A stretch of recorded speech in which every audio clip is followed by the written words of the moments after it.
C'est Alpha Boubacar Diallo, journaliste à Espérance FM, l'abbé. Monsieur Alpha Boubacar, vous venez couvrir le lancement de l'examen d'entrée en 7e année session 2023. Comment ça s'est passé? On était venu pour couvrir le lancement, mais pratiquement on n'a pas pu couvrir le lancement parce que on nous a écartés de la cérémonie et de l'ouverture, en tout cas. On nous a mis à l'écart. On nous a interdit vraiment l'accès dans les salles de classe pour assister au lancement officiel de l'examen d'entrée en 7e année ici à l'Abbé. Parce que vous savez bien sûr que... Pourquoi j'ai dit qu'on n'a pas assisté au lancement, il n'y a pas eu de lancement pour nous, parce qu'on n'a pas vu les élèves, on n'a pas vu vraiment cette ouverture de pli comme on a l'habitude de le faire. On n'a pas vu aussi ces autorités dans ces salles de classe. On a juste été mis à l'écart, dehors, derrière la cour même.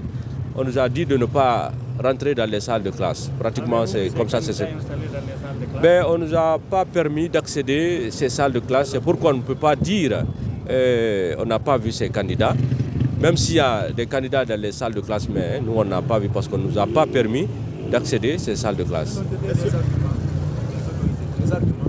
Bon, selon les autorités, ils ont reçu des instructions de plus haut niveau, au niveau du ministère, mais nous, c'est la première fois qu'on assiste à ce genre de situation, parce que selon eux, en tout cas, selon eux, c'est pour mieux sécuriser l'examen. Tous, on s'est demandé comment est-ce que la participation ou bien l'introduction de ces journalistes dans ces salles de classe peut vraiment impacter la sécurité du déroulement de ces examens.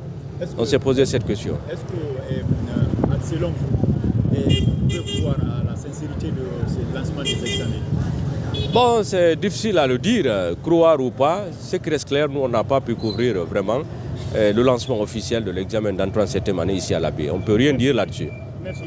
Merci beaucoup. Je suis Idriss Sampérine Diallo, journaliste. Le constat, c'est que pour moi, les autorités de la transition continuent leur volonté de musellement de la presse.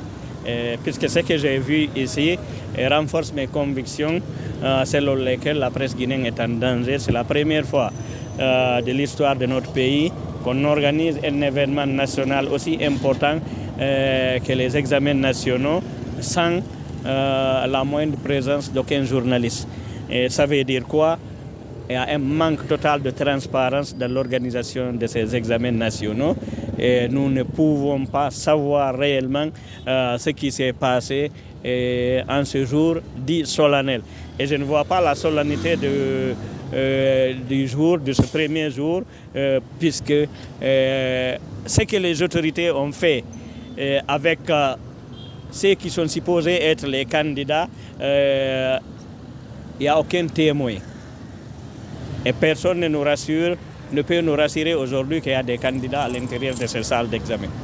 Puisqu'on n'a rien vu, on n'a pas vu les salles d'examen. Nous avons vu des encadreurs de l'éducation entrer à l'école primaire de Kouroula. Ils nous ont demandé de les attendre, qu'après ils vont venir se prêter à nos questions.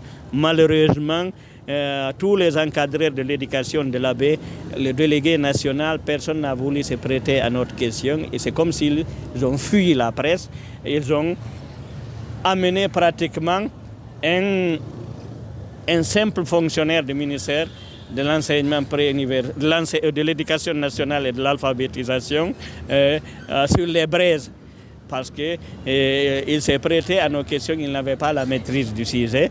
Il ne pouvait pas nous donner les motivations qui font que les autorités de la transition ont décidé d'écarter la presse dans le processus.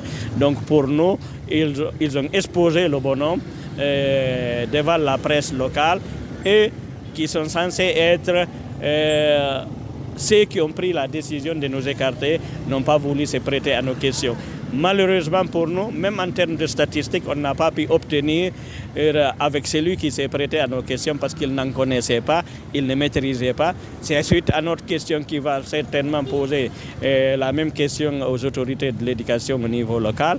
C'est l'ODP qui était censé donner ça, ou le chargé des statistiques ou le chargé des examens de la direction préfectorale de l'éducation de l'Abbé n'a pas voulu se prêter à nos questions.